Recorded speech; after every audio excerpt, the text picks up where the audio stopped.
Thomas Robert DGM TV here at HOH United with Casey from Kamelot.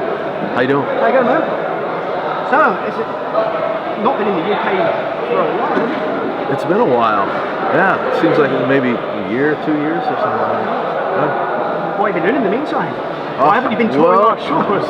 Well, we've been working on a record. Yeah. You know, we kind of took off last year.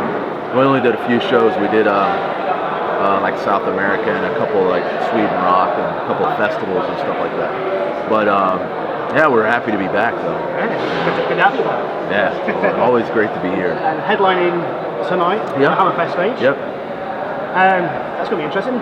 It should be a blast. In the new arena as well. Yeah, it's cool. You can see everybody, can't you? Yeah. Have you been in there?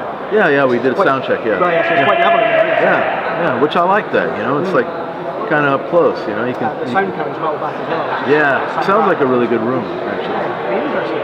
Yeah, the PA is really nice and big and. Yeah. So. And you got your own like lighting guy or? Got our own lighting, yeah. Sound, whole crew, yeah. I've got my own kit and everything, so it's, you know, we're all comfortable, yeah. Is it the full big kit or? Yeah, it's big. Young slim down or so? Yeah. No, I've kind of been taking the top off. Like, you know, there's a rack system that goes on the very top. I've been taking that down. You know, I haven't been using that as much.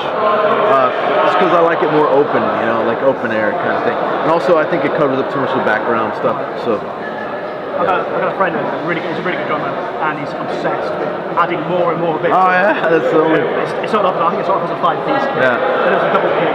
Yeah. Then he put the little 9-inch pre-kick thing. Yeah. I don't know the terminology. And he got octabands. Yeah. Cymbals galore. That's what I want to start. I'm going to start adding more, not Latin percussion, but like ethnic kind of stuff. Right. You know, I've been getting into that kind of style of playing. You know. So I'm going to start adding that for like solos and stuff. We don't really have that. There might be a little bit in some of our older music with this, you know, like this style of playing, but I'm going to bring in some of that just for fun. You know? It's interesting that the drummer would direct. Yeah. The sound of the band. Yeah. Sometimes, yeah. Yeah. It'd be nice. I think it really. Yeah. I mean, maybe it brings in a different flavor of something. You know. So. Yeah. So, what stage is the new album at? Well, I believe it's getting mastered right now. It's all recorded. Yeah, I think some final stuff was being finished on some bonus tracks, but the meat of the whole record is done, and yeah, I believe it's going to get mastered and getting ready to get printed. It might already be mastered. I'm not really sure on that. The artwork's decided. Sorry? The artwork all decided. Yep. Oh yeah. Yeah. Artwork's done. Everything's done. We just did 2 videos for it. They're not done yet, but we just shot them in Serbia on Sunday and Monday. So yeah. Single releases already keyed up then. Yeah, they should be out either right before the record comes out. I think it's going to take a while. It's all CGI stuff. Oh right. Yeah. Budget. Yeah, it's going to. Yeah, it's whole story and actors and. Does that mean like an extended version of it? With the song in cheap? No, I don't think it's extended at all. Yeah. We try to keep the videos more adjusted for like a radio play type thing. You know, we might break because sometimes the songs are kind of quite long, or not quite long, but like 6 minutes. Yeah. So we try to bring them in around 4 minutes, 4.5 or something for the video stuff. Right. After like an edit. Yeah. Right. Yeah. So you're not going to go pop on this then? No. No pop. What's wrong there's nothing wrong with pop. What's wrong with pop?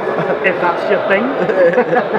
Yeah, no. I mean, well, I listen to every kind of music there is. So being a drummer, in order to work, sometimes you gotta be able to play any style of music. Dance the devil's own stuff. Exactly. I mean, I'll play anything. So I play on a box if I have to. So. We play the cajon and stuff like that. Oh yeah, absolutely. We did a show this last year, and it was a special show, and we did like a version of that, acoustic version. I had a cajon and stuff. Yeah.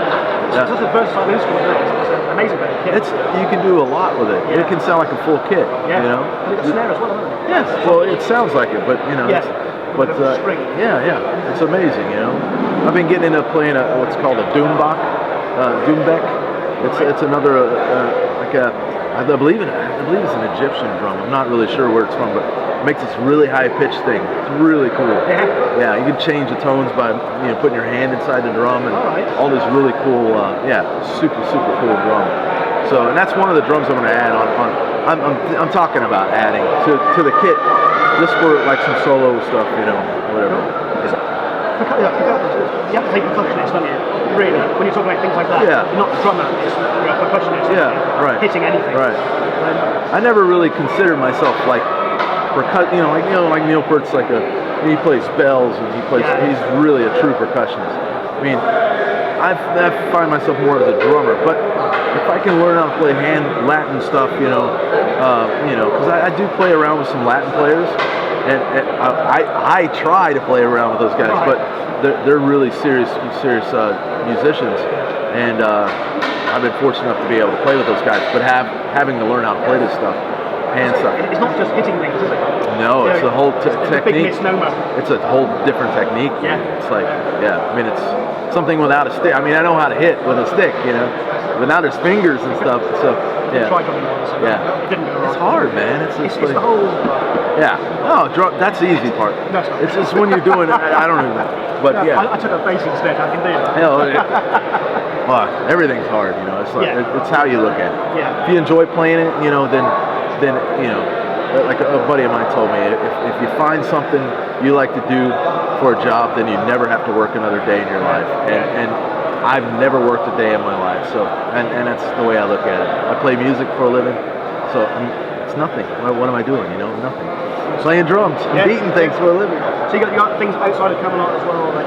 Yeah, I mean, I've done some stuff. I've done some recordings with Jeff Scott Soto, and I've played on an advanced record. There's a couple other records, a bunch of different stuff.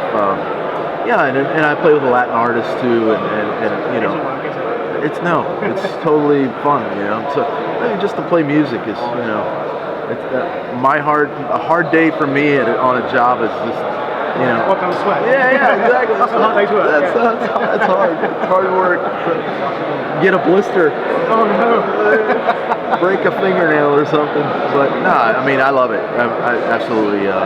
Just music in general, everything. Yeah. Sure.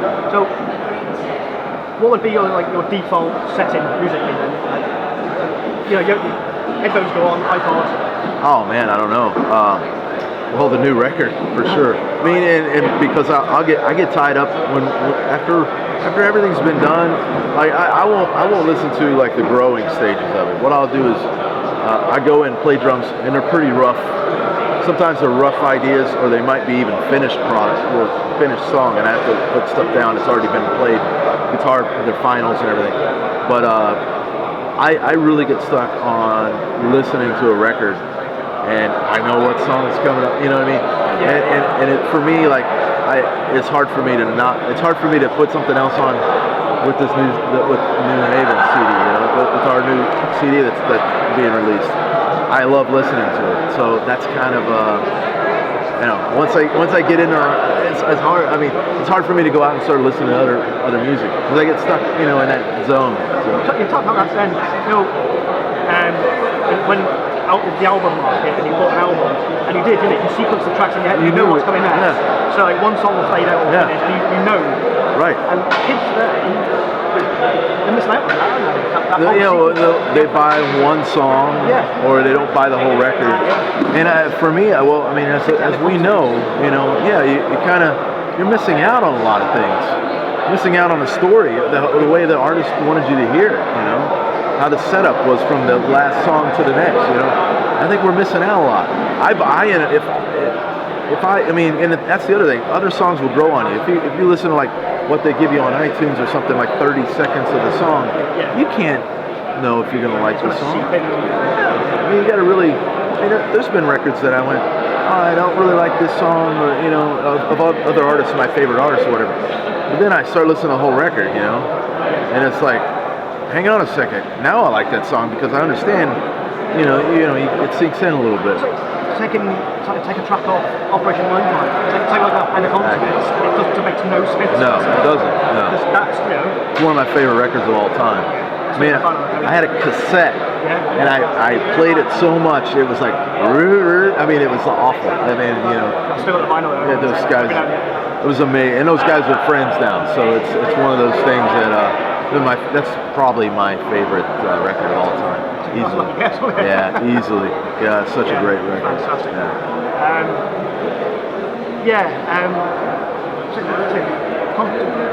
Is there any point in the band you don't even want to do a concept album anymore? Well, unless you've got we've done them. Fan base. Yeah.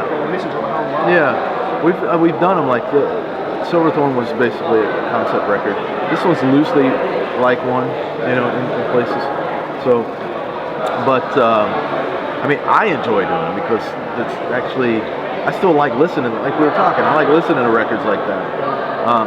It's a shame, and anybody who buys, you know, that goes and, you know, give the other songs a chance. You know, if you go, okay, I like this song, I'm only going to get this song, you know, because it's $1, whatever it is now, you know, 29 or $1, 99 cents or whatever. I like getting the whole CD. I like to lock myself away. Yeah. Usually headline on so the kids. Yeah. And give myself that 45 or even in a minutes. car ride, you know. Yeah, give yourself that 45 minutes to an hour. Yeah, and then you pick the song, because there's stuff that you like, oh wow, okay, hang on, I like that. You listen to it one more time, and you're like, oh, hang on, I really like that, you know, because there's songs that I can over-listen to, you know, like, well, it's the songs we played, you know. I mean, obviously, like the songs we've been playing for a while, if I go listen to that CD again, I might skip over that song because I've heard it 10 million times. Sick of it. So it's not that I'm sick of it, but I know what that, you know, I've studied that song so much. But, you know, I was telling somebody the other day that they asked me, you know, have you pull out the old records, CDs, and that we played on, and I haven't done it in a long time. But there was a couple songs that we did, you know, we were going to do live, and I had to find those CDs, and I listened to going through the tracks and go, wow, I haven't listened to this I need to put this back on, you know, because it's amazing to go back and listen to that stuff again. Does that like take you back to that time? Yeah, absolutely. Like normally non-musicians, like just us listeners, songs bring back those memories. Times when you actually on those records. Brings back the where I was, what happened. I mean, I remember in the Black Halo, there was we did the Haunting, the song The Haunting, and that my dog had died right the day I was having to track that song. So that will always be there for me. You know, when I listen to or play that song, it's like, you know, little memories of my dog. Does that make it harder to listen to? No, not really. At first, recording was a hard process, you know, because it was right then that day.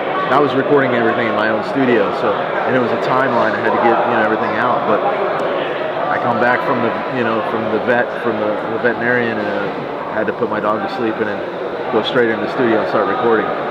The tears, I'm sure. Yeah. Hit hard that day. Yeah. But I mean, so I really put some love into that song, into that record too. So, but same thing, you know, and people that work on records, you know, like if I listen to Silverthorn, the one before here, the newest one. If I listen to that record, I think of the time in the studio with good friends and good time, you know. It's pretty hard, isn't it? Those memories are studio memories, rather than life experience memories. Yeah. So, I mean, it is a life experience. You know what I mean? Like, sometimes a song will bring back a smell. From the first time I heard it, I was walking in a field, for example, whatever. Some sort of, that's sort of a trigger. Absolutely. It's strange. Music has a strange. It is. I mean, it's amazing. It's like a healing thing, you know. You can totally like the whole smell factor and everything. You know, that's strange. That takes some life, something get back. Yeah, totally. Short trousers and a little cap. Like some really good pizza or really good food or whatever. Yeah. It'll always take you back to that place. You know. The taste of an ex-girlfriend's lips. I only know the taste of my wife's lips. That's all I know. I'd remember. Yeah. So. Well, thanks for taking the time to talk to us. Absolutely. It's been brilliant. Thank you very much. Have a great set tonight. Thank you. I'll be there. Tink you. Cool. Front and centre. Yeah. Horns up. Yeah. Absolutely. Thank you very much. Awesome. Good to meet much. you too. Thank you.